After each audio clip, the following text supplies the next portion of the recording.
Welcome guys, day 2 of the 60-day program on Amazon by Indian Seller Academy. Welcome to the day 2 of 60 Paisa. It's a free program, the longest of its kind in India, and it will be there for you to watch each and every day for the next 60 days. Started on 15th of August, which was yesterday, and it will end on 15th of October. If you are new to this video or if you're watching this video for the first time, then make sure you register for the program, and if you have missed the previous day's video, then make sure you watch that as well on our YouTube channel. That being said, in our last video, which was day first, the inaugural video, we spoke about how you can make the best use of this program, what is the best practices that you should follow in order to make the best out of the program. Today, in day 2, we are going to talk about e-commerce, what are the different business models and how much can you earn from it, what are the minimum steps that are required to get started with any e-commerce business. So without much ado, let's dive straight into the screen share. So e-commerce, what is it and what it is not, as well as what are the advantages of having an e-commerce business. So I've heard this very common misnomer from a lot of people that e-commerce means Amazon, Flipkart and other marketplaces, right? So that is not correct. In fact, if you go by the logical explanation of e-commerce, it means any electronic way of transaction, whether you're buying something or whether you're selling something on a online platform. That is where e-commerce actually means and actually has its meaning, right? So it is not just a vendor based marketplace. E-commerce means an online transaction of goods and services. It's not just goods, it's also services as well. So for example, if you're thinking about Amazon and Flipkart, these are multi-vendor based marketplaces where you will have different type of products as well as some products with services as well. You can also think of Book My Show, which is a ticketing platform or a ticketing aggregator, is also an example of an e-commerce platform. You can think of Urban Clap, which is offering services, that is also an e-commerce platform. So any platform where you can do online transactions and you're getting goods or services in return, that is basically an e-commerce platform. It's not that only marketplaces which have multi-vendor facilities are only e-commerce platforms, right? So that is one significant difference.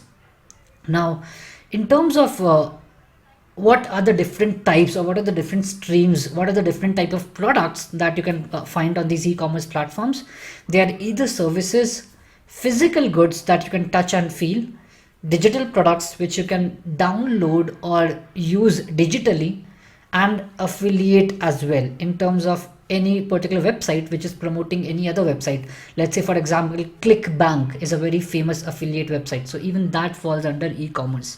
Again, I guess I mistakenly copied the last sentence. So the 4 types of e-commerce are services, but 4 types of products based on which you can categorize e-commerce.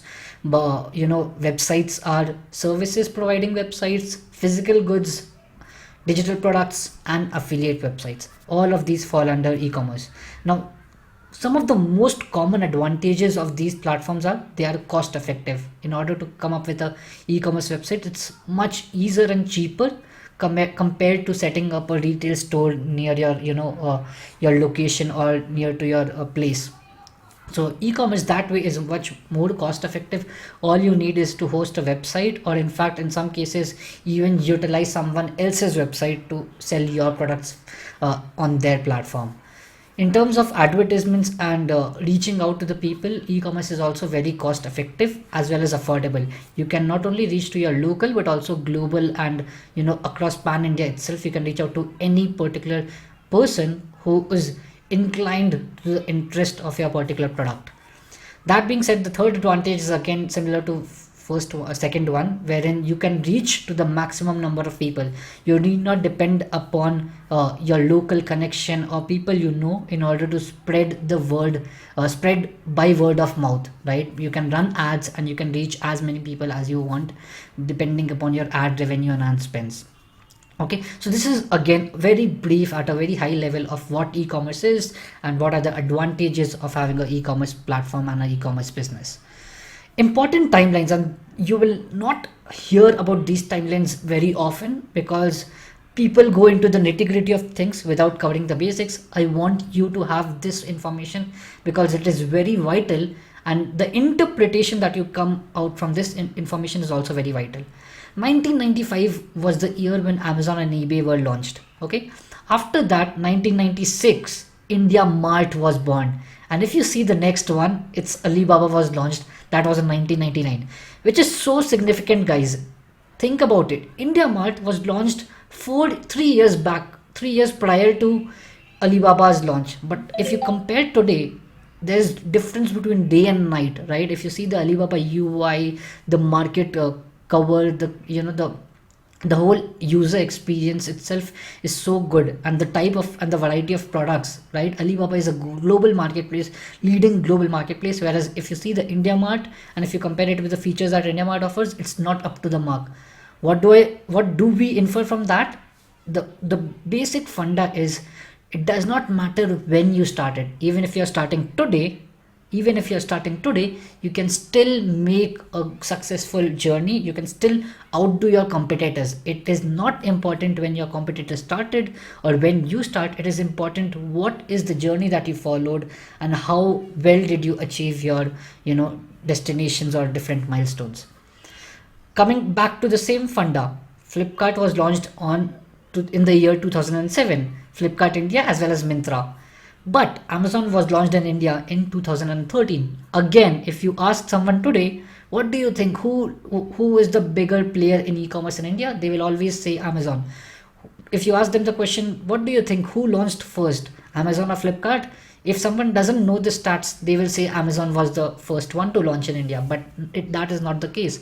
Flipkart was the one who started 6 years before Amazon in India, 2007, and it is still falling behind by large number of revenues and profit margins when compared to Amazon India. And that's because the brand, the legacy, and the people that Amazon India are associated with is because of which Amazon India has had such a huge success in India and other marketplaces globally. Okay, now talking about the facts, right? Data is everything, and Amazon is a data-driven platform. And the program that we are talking about right now is also specifically based on how to sell on Amazon, learning about A to Z of Amazon. So talking about Amazon and talking about e-commerce in general, we have 214, not 214, I will correct myself there, 2.14 billion shoppers that are estimated in 2021, and this is official data from Statistica. It is a very famous analytical website which gives you data about different aspects of whether it's e-commerce, whether it's weather. It is basically a database of data, right? So 2.14 billion shoppers estimated in 2021, and if you do not know what 2.14 billion is, that's the number there in front of you. It has 7 zeros after the word, the 1 and 4 digits. And that is just the number of shoppers, right? Keep in mind, this number is just the number of shoppers in a particular year. Multiply this with the average order value per order, AOV, and this is a very common term which varies from marketplace to marketplace. But imagine 2.14 billion shoppers multiplied by an average order value multiplied by number of orders a particular customer places in a year. Think about this. Think about the number of orders you place in a year and what is the average order value, and then multiply it with 2.14 billion. You will understand the value of the market that we are talking about.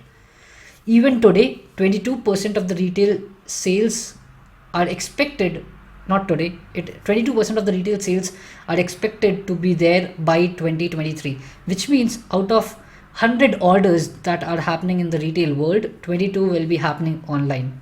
Okay, that is not a huge number, which explains the market potential that is there in the upcoming years. In fact, in USA, this number is not even 22%, it is only 8%, keeping in mind that USA is already a well-developed nation. Now, India is the fastest growing country in the e-commerce industry, and this is for the years 2019 till 2023. This is the predicted data, And again, as of now, India is the fastest growing country in the e-commerce industry. All of this data has been taken from Statistica website, and you can also check them out and verify them. Moving forward, subdivisions of e-commerce by type of products. We spoke about it in the first slide as well. Physical goods, digital goods, services, and affiliates. Again, the task that we are going to cover for today is more aligned to this particular division or subdivision category. Physical goods, digital goods, services, and affiliates. These are the four broad categories in which you can define, or you can discrete, or you can basically divide a particular e-commerce business, right? So that's that. Now, in terms of revenue models, there are four revenue models from an e-commerce perspective. The first one is wholesale. The second one is private label or white label. We will talk about private label and white label as well as wholesale in great detail in our 60-day program. The third is drop shipping, which is again where you sign up on different websites. Based on the orders that you're getting, you fulfill those individual orders from different websites. And the fourth one is a subscription based model, which is something that Amazon Prime, Netflix, these are more into, where they provide a monthly recurring payment service and a subscription service to their customers. Wholesale is pretty simple, where you have either a reseller model or you buy goods in wholesale in a bulk quantity and then you sell it on platforms, whether it's your own platform or it's Amazon or Flipkart or any other company owned platform. Private label is where you buy a particular product but you add your brand value to it in terms of a logo, packaging, and customer service. So that is private label and white label. There's slight difference between private label and white label, and we will cover that in our later sessions as well. In terms of subdivisions by business model, there are again four broad categories: B2B, which is business to business; B2C, which is business to consumers; C2B, which is consumers to business; and C2C, customers to customer. Now, I would like to give you examples, but before I give them, I would want you to think about what are the different websites that you have come across and which business model they are operating upon. Is it B2B? Is it B2C? Is it C2B? And is it C2C? Okay, so think about this. If I am a business and I'm interacting or working directly with a business, then I am in the B2B market. I'm in the B2B marketplace. Alibaba or IndiaMart is a B2B marketplace. Business to consumers is an example of Amazon, where you can you are a business, you register on Amazon and then you sell to your consumers, which is B2C. C2B and C2C are not very common, and that is why I would not give you examples. I want you to take the effort, so make a Google search and search for C2B and C2C examples. Okay, now there are a lot of different variants that are derived from these four variants. Again, talking of variants, I'm not talking about coronavirus. I'm talking about other variants of models that are derived from these models. One particular example is D2C, where basically it's not via a particular business, but it is direct to consumer. A lot of people have their websites on Shopify, their private websites in WordPress, and these websites are hosted on a domain where they ship and fulfill the orders themselves. So these are examples of D2C brands. That being said, what I want you to do now is think if you can donate rupees 1 if you have 8,760 rupees. If your answer is yes, if you are willing to donate 1 rupees out of 8,760 rupees, I would say, could you also devote 1 hour of your time out of the 8,760 hours that you have in 1 year, right? So this is again a very small minimum time requirement that I require from you. And as I mentioned, we will set goals. In yesterday's video, we talk about goals, and we will set these small goals. We will try and achieve and see what we can achieve in these small intervals of time, and then we will analyze whether this was helpful for us or not, right? So set aside 1 hour from your daily life, and not this is not just even daily life, this is yearly estimate, right? 1 hour from your 8,760 hours. Take that off and think which of the business model is perfect for you out of these four business models: B2B, B2C, C2B, and C2C. Which one is the one that is perfect for you? Do spend 1 hour of research there. Something less is too less to understand, something more would be too much to get started, right? Just have a basic clear understanding, read about them, and spend 1 hour thinking which is the perfect business model for you. I'm pretty sure that would give you much more clarity, and that will that will open the doors for further exploration and thinking in that direction. Okay, now how to start, right? How to start a e-commerce business, and we'll talk about the fundamentals at a very high level. First of all, you need a very solid and concrete mindset as well as passion, right? You, without these two, there's no point thinking about an e-commerce business. You need to be very strong, very skillful in your mindset as well as your passion. The second is a product research, a product research and a solid system of how to find these good products, right? So researching good product ideas is something that is very important, and what you're going to sell is what is going to make you money. So that is something that is very important. Finding customers' pain points, again, as long as you are solving someone's problems, you are going to succeed, right? The basic funda is you have a good product which is solving a particular pain point of a customer, and then you're done. That's all that you have to do, and then you have to keep generating that product, keep modifying it over the time, so that it is satisfying the industry trends, and it is also validating the customer demands, right? So again, these are the third, fourth and fifth points. You should follow the industry's trends and innovate, or in the other sense, in the other sense, improvise your product according to the current trends, right? Apple is a very good example which does this time to time. And again, if you go with television or TVs or mobile phones, people follow the industry trends and they come up with new technologies every month, every other month, right? So that is about it. Validate your ideas. Again, choosing a product is easy, but validating if the product will do good or not is a really difficult task, and that is where you need some sort of expertise, and that is what we will cover in detail in our training program as well. The last one is launch, which is again very important. How you set that initial momentum, which is the launch phase.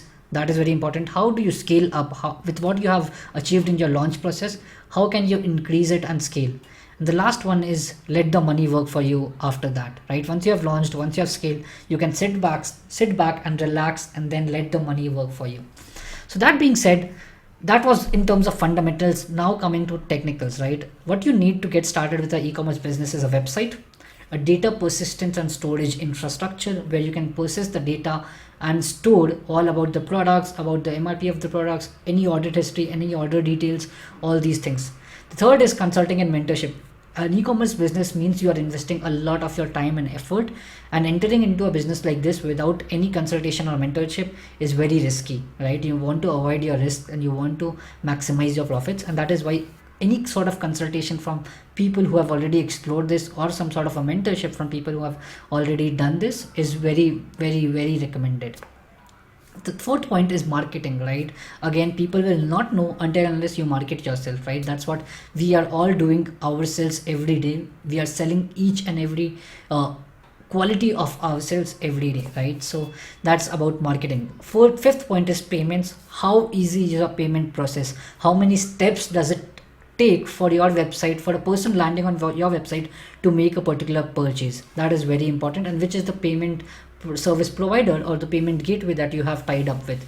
Logistics, I guess supply chain is something that e-commerce industry thrives upon, and that is something that is also very important. Here we are talking about logistics integration. There are different 3PL service providers, but how do you integrate these service providers with your website is something that comes into the technicality of it. The next is CRM, which is the customer relationship management, and that is something that is very important if you are looking in the long-term future, if you are looking to build that customer's trust and loyalty, so that that customer lands up again on your website, makes a purchase, and then the trust starts to building in. So CRM is very important. The last but not the least, and also one of the most important points, is how do you manage your finances? How do you do the accounting, billing, and the bookkeeping, right? So that is something that you should have a clear idea about how you're going to manage all your numbers, your books and records, and how you're going to file your taxes. So this is in terms of technicals, and again, I've spoken a lot about all of the basics of e-commerce. Now the biggest question, how much can you earn? And if you know this sign, it means it is infinite, right? You can earn infinite number of money. Again, the limit, sky's the limit, and the more you invest, the more you earn. A rough profit margin of 20 to 25% is something that you can expect from your e-commerce business, but again, it varies significantly depending upon a lot of factors, depending on upon the website, depending depending upon the demographics, depending upon the SEO of the platform, depending upon your location, and so many other type of factors, including your product as well. So that being said, again, there are infinite opportunities, the scope is infinite, the sky is the limit, and as I mentioned in the beginning, in terms of data, there is so much potential out there in the next few years, right? Moving forward, the bigger question is, do not think about how much can you earn, but define, how do you define your earnings? What according to you is something that you have earned? Is it just money, or is it something other than money as well? And do think about it. I will definitely talk about it in today's session as well. And last but not the least, before we leave, code for day 2 is ISA 479. As I mentioned, we will be sharing a code, a secret code each day, which you will have to mention in the task. Again, on Instagram, I will be sharing right after this video a post wherein you will be able to comment task, get the task details on your message, and there you will have to fill in this particular code in order to successfully submit your task and enroll yourself for a 10,000 giveaway. Every day we have a 10,000 giveaway, and we will announce the winners of yesterday's giveaway in tomorrow's session as well. So that's all for now. See you again tomorrow at 10 p.m. Sorry, correcting myself. See you tomorrow again at 10 p.m. on YouTube. And before we do that, we will also catch up with you at 10:30 p.m. tonight on Instagram. Thank you guys.